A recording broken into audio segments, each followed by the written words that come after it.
Hi, my name is Jay Sugarman, and I want to welcome you to Innovation Showcase.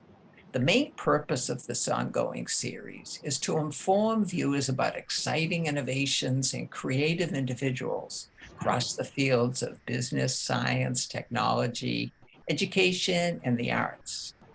Today, via Zoom, we're fortunate to have as our guest Derrick Campana. Derrick is one of the pioneers in the field of veterinary orthotics and prosthetics. He's also the founder and owner of Bionic Pets, an animal prosthetics company based in Sterling, Virginia, that manufactures prosthetic limbs and orthotics for a wide range of animals. During the program, we're learning why and how Bionic Pets came about and how it's grown, developed, and operates today. In the process, we'll come to better understand and appreciate how Derrick goes about creating animal prosthetics and the value and benefits the animals obtain from this support and assistance. Let's start by meeting Derrick and then finding out all about the field of animal prosthetics. Welcome, Derrick. So delighted you're able to be here. Thank you for having me. This is great. It's been very inspiring finding out about your work and the thousands upon thousands of animals you assisted. Eager to hear more and have you inform viewers. Would you please start by sharing a little bit about your background and how that led to the work you're involved with today?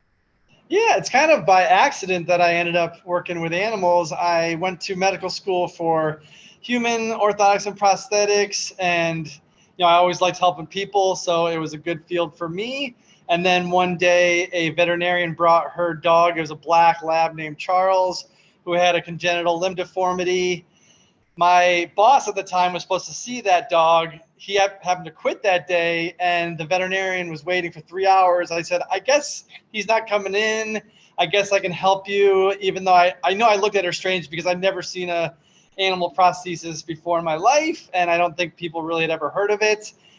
And I ended up building this device, putting it on the dog. The dog took off, and I got such joy from watching the dog and the owner just break down in tears watching her dog run again. I knew I was addicted right at that moment, and I started a business in animal prosthetics. Fantastic. Could you share a little bit? What is the history of the field of animal prosthetics? Well, overall, it started in the early 2000s, and when I first saw that dog, Charles, I Googled right away. I said, is anybody in the world doing this? I only found one other person who started a business maybe 6 months before. So I knew I was in very small, this was a very small field, very small industry. So I know how many animals there are in the world and how many are in need. And I was like, there has to be a huge need for this. And I knew just a matter of time where people would kind of realize that this was something that exists. And, here we are today. I've seen probably about 40,000 patients, but there's only about 10, 20, maybe 30 of us in the world that do this for animals today. And so it's an emerging field. It's just, even though I've been doing this for 20 years, it's just getting to that point where people are realizing that this stuff is real. Unbelievable. And how about Bionic Pets? When and how did that come about? So basically, after I saw that dog Charles, I started another company, which I sold a while ago. It was the same animal prosthetics. And then I started Bionic Pets. But basically, one at a time. Luckily, that veterinarian that I helped was a holistic vet. And she said, I have a lot of patients you can see. So as I was seeing human patients, I was seeing veterinary patients as well. And once the waiting room got to the point where there was more animals than people, then I said, this is the time to switch to the animal side and take that leap of faith. Fabulous. I know we're going to see some images, hear some stories soon, but would you please share with us a little bit about the range of animals, different clients that you work with, and the type of prosthetics that you've made and continue to do? Sure. I mean, we see everything from raccoons to elephants and everywhere in between. sheep, deer, llama, goats, pretty much everything, even birds, cranes, things like that. And so, yeah, it's been crazy just what comes across my table every day, like camel legs, things like that. But if an animal is in need, we're happy to help them.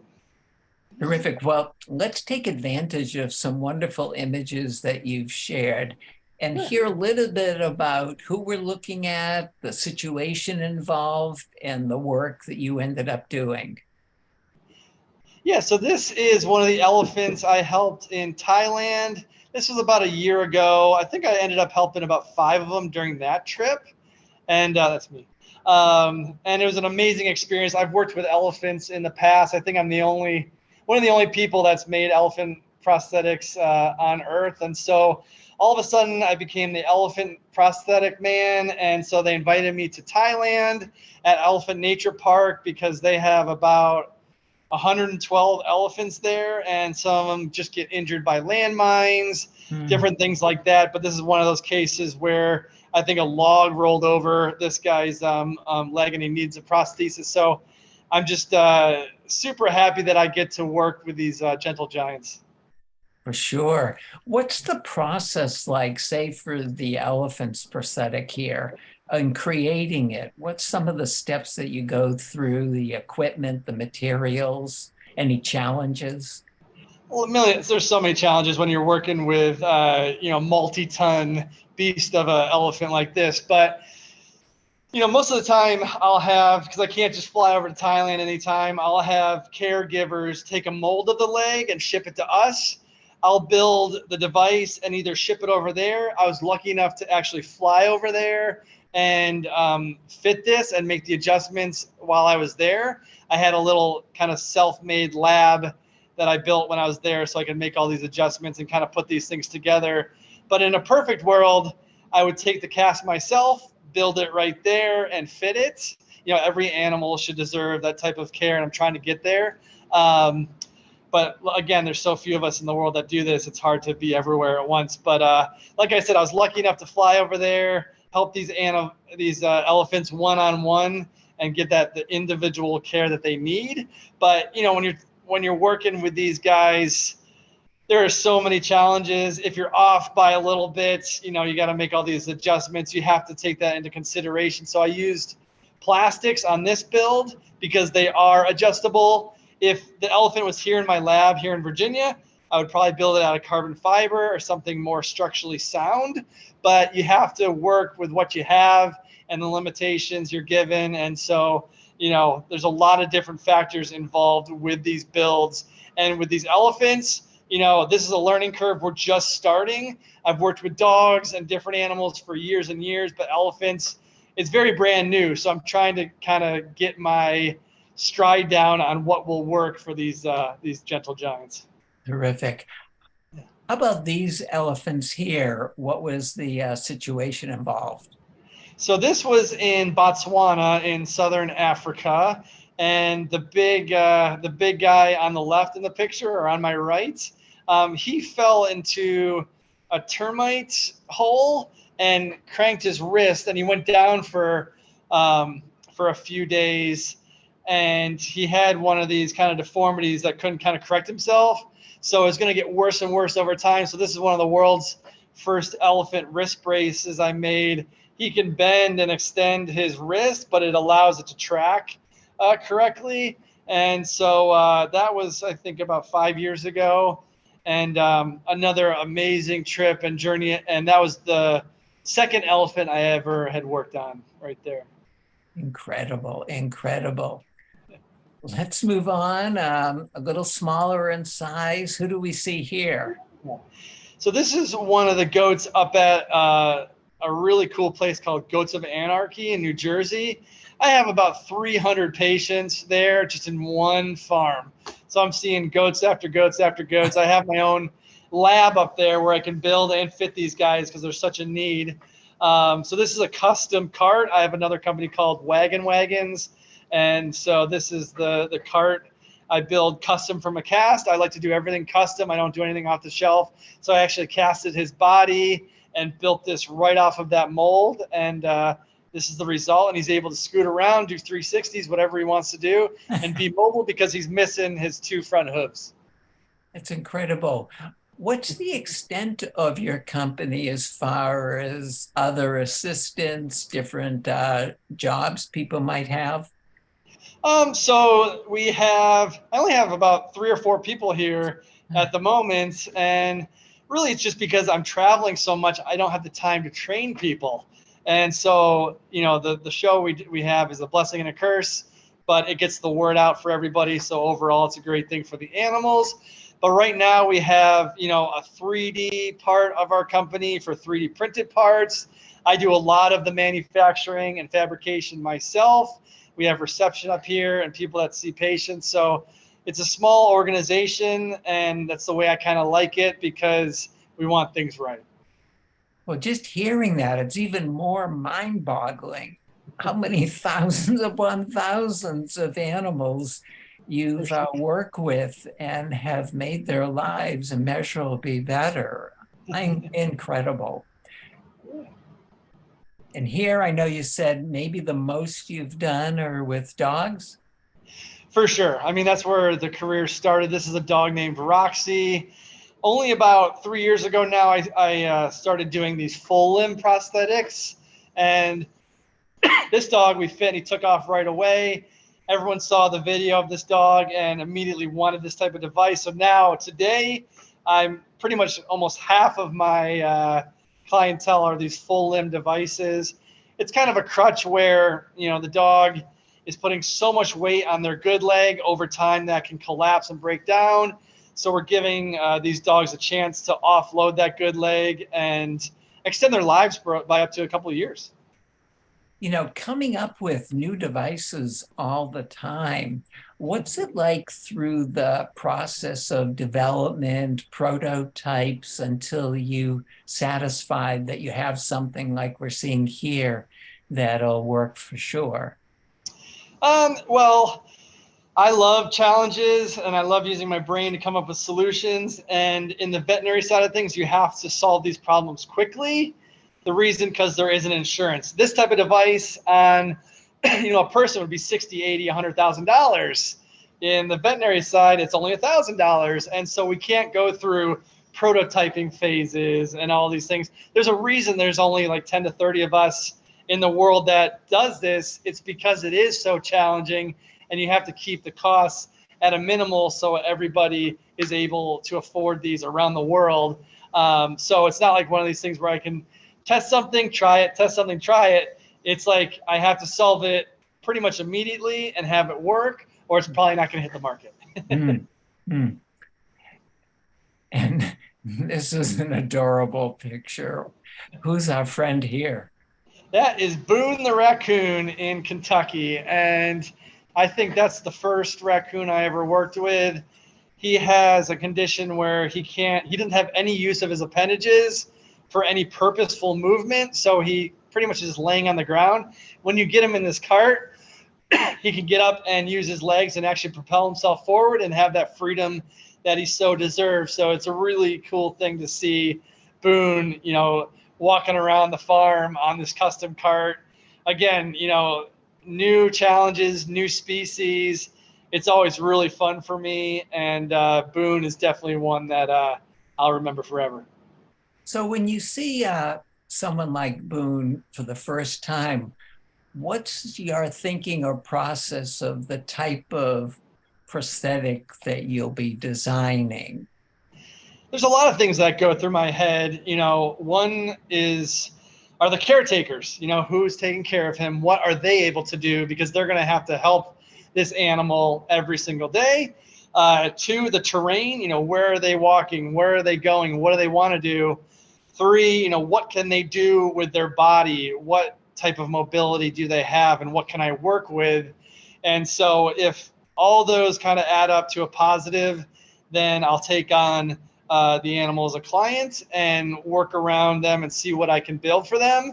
But, again, being creative, trying to solve these problems quickly and accurately is probably the biggest part of this industry. And so Boone, I was just so happy to place him in this cart and watch him run. It didn't happen right away. I had to make a few little tweaks, which is common, but he can get around and move around, and it's so great to see. Wonderful. And one last image we want to hear a few words about. Oh boy, this guy's only about 7, 8 days old. And I've made, I think, a series of 5 different carts as he's been growing. He doesn't have any front legs. And so another challenge, you don't see these goats with just born with no front legs. And so you kind of scratch your head and say, how are we going to get this guy around? So this was the first iteration of the first cart that I made, and it's kind of developed over time. But again, animals want to move, they want to be active, and if they're on the ground and they can't move, it's just not a great thing to see. So providing them with these types of tools to get around is just what I live for. Oh, it definitely comes through loud and clear. What's been some of the reaction and feedback from caretakers and others in the field from the work that you've done for so many years now? It's all over the board, but mostly positive. Again, I've seen the changes over the 20 years about how people view their pets, and they've gone from just pets to being family members now. So they're just like children. So when your child or your pet is not feeling well or can't get around, it's everything to get them up and mobile again. So most of the time when we can get them up and moving, it's just the best feeling to see the entire family turn from kind of a broken family to one that is full and a full circle, coming around to making these families whole again. Wonderful. Well, a real treat is we have a short video clip that's going to highlight 10 different types of animals that you've worked with and actually see them in action versus a still image. As we roll it in, feel free to offer any commentary that you wish to.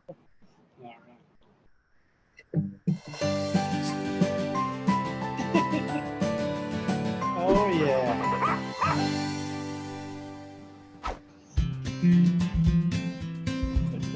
There's my puppy Henry right there. There's the big elephant Jabu with that wrist brace, and one of the first ducks I've ever built for. It's fun to watch all these because you can just see the gamut of what I've done. It's really cool. Put it down, buddy. There you go. Oh yeah, some of the first carts I ever built back in the day. I get to travel all over the world for this, so it's really fun to see. There's Lightning, the dwarf pony. He's an internet sensation. Always tons of goats. Goats are like the new dog.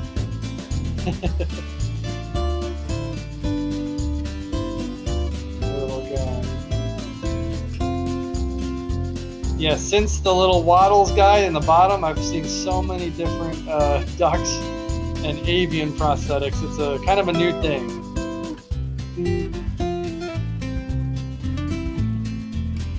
I mean, the images are one thing, but seeing the animals in action with the prosthetics is just another dimension. I still consider cats and camels 2 of the hardest animals to fix. Cows, yeah. That was a fun one there up in Vermont.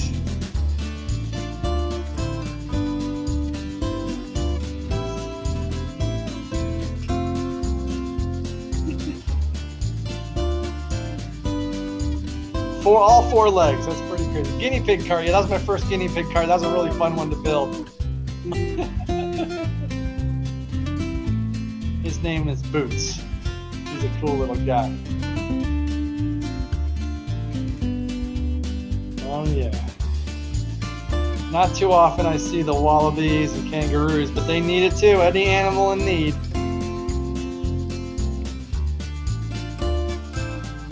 And of course, elephants, my favorite. I love working on these guys. The most challenging.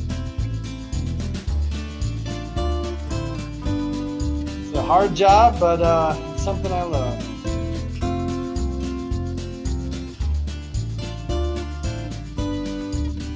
Africa is the most beautiful country by far.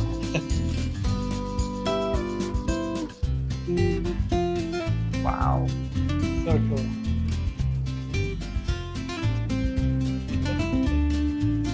See the smiles on their face? Like they're happy when they can get up and finally walk pain-free. It's a sight to be seen. And I'm sure the smiles are even bigger on the caregivers' faces. Oh Seeing yeah.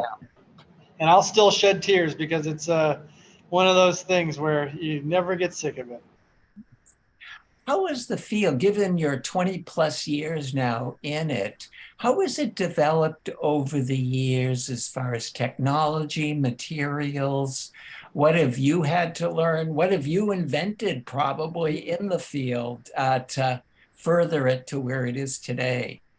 Yeah, I mean, one of the biggest challenges is we'll send people that have never taken a cast before, a casting kit, and they have to cast their animal and send it to me. And it might be the worst cast ever. And I have to turn this thing into something that works for their animal. So, getting through those challenges, being able to kind of in your head know what the animal shape is without having that shape in your hand, it's really an art form more than a science. So I've developed that artistic ability over time. Materials have kind of stayed the same. So a lot of the traditional methods of plastics and foams are still used, but 3D printing has really been introduced a lot over time too. And with the 3D printing, I've really developed more hybrid models using the traditional methods and the 3D printing methods, because contrary to popular belief, 3D printing takes a lot longer and it costs more. So I still stick to a lot of traditional plastics, carbon fibers, metals, things like that. But I'm always learning, and especially with these harder cases, these new species. And simple is really better with animals. They don't need these crazy devices. People always want me to invent these new things with computer chips and things. And I'm like, no, you don't want that. You just want the animal to consistently strike down on the ground. And like I keep saying, simple is better. And if it's working for the animal, they'll tell you right away. And if it's not working, they tell you right away too. So I stick by that. Nice, nice. What are some of your current or upcoming plans or new products that you envision? We're doing a lot of 3D, part assembly. And so right now it's just trying to kind of decrease the fabrication time. And like my goal really is to make this affordable for anybody on the planet. And so I want the ability to be able to treat any animal in need. And you can't use technology that's going to cost more, because then the costs are going to increase. So really just development of new parts and pieces like Lego pieces per se, but 3D parts that you can put these things together easier. I'm also, I started a 501c3 called the Bionic Barn, which is going to be a lot about education. Since I've been doing the TV show Wizard of Paws, society is kind of realizing that this exists, and there's been lots of younger kids that want to get into this in college. And so I think a big part of my career in the near future is going to be education. So I'm going to set up this huge place where people can come and do in-person classes. I'm going to have online classes. I'm going to partner with some of the schools out there, because I really want more people with the ability to do this, because there are so many animals in need. Oh, that's tremendous to hear. Now, you mentioned the Wizard of Paws. Could you briefly share how this television series came about? And just have to say, it's must viewing to people who haven't seen it, must go to viewing. A little bit about how you became involved with this endeavor. Sure. I mean, being in the business I'm in, and so few of us in the world, production companies and TV, they've always kind of been on me trying to get a show started. I've probably had 600, 700 different production companies over time. But with the Wizard of Paws, I finally got my wish. And the dodo, which is the biggest animal following in the world, probably 3 billion views a month, they finally contacted me and said, we want to do a show about your work. And then BYU TV picked up the Wizard of Paws, and then Disney, Nat Geo picked it up as well. And it's been great because, it's been so hard. I go to all these vet conferences and shows over the years, and there's still so many vets that come up to me and they're like, oh, there's prosthetics for animals. So getting the word out has been the hardest thing. And with this show, it shows what we can do to help animals regain mobility or become mobile for the first time in their lives. And it's gotten such good reviews. People love it. I love doing it. We're about to film season 6 starting September. And so I don't see an end to it. I don't want there to be an end because we're helping animals across the globe and we're giving that one-on-one care that animals deserve. We're going to have time to see a very short clip to give a little taste to what's involved. Could you just summarize a general sense of what's included in each episode? Sure. So we have, most of the time, it's an animal in need that a lot of times I haven't seen the specific diagnosis or case before. It's more of an extreme challenge. The production team loves to challenge me because they know I like to be challenged. And so we actually I drive my trailer all over. And if it's in a different country, I'll fly there and kind of set up a lab. So we go to them, we'll cast them, I'll build it. We'll meet this amazing family, the caretakers that take care of these animals, and we'll do the fitting there. So it's kind of an all-encompassing care for one or multiple animals in every single episode. And it's really a tear-jerking, gets you at the heartstrings kind of watch. But it's all positive. There's no negative to it. And just watch away and you'll see kind of what it's all about. Oh, very uplifting. Well, we are fortunate to have this little trailer, so let's take a look. 4 different vets. Every day, I help an animal walk again. 4 different vets told me that he would never be able to walk. Here's his leg. Oh my God, so There you go, Les. She wants to move, and this device is allowing her to do so. This journey was almost impossible to get through. I just knew he would walk. I knew the obstacles that we had to overcome, but I didn't know how we were going to put the pieces together to accomplish all those things. It's the hardest path to go down, and it's all the more rewarding. You can see the trust. You can see the connection in her brain forming. Just because you're different or you're not the way you used to be, it doesn't mean life's over.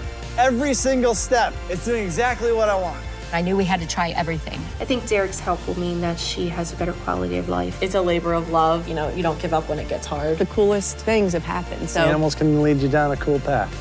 Best is yet to come. It is. It's only going to get sweeter.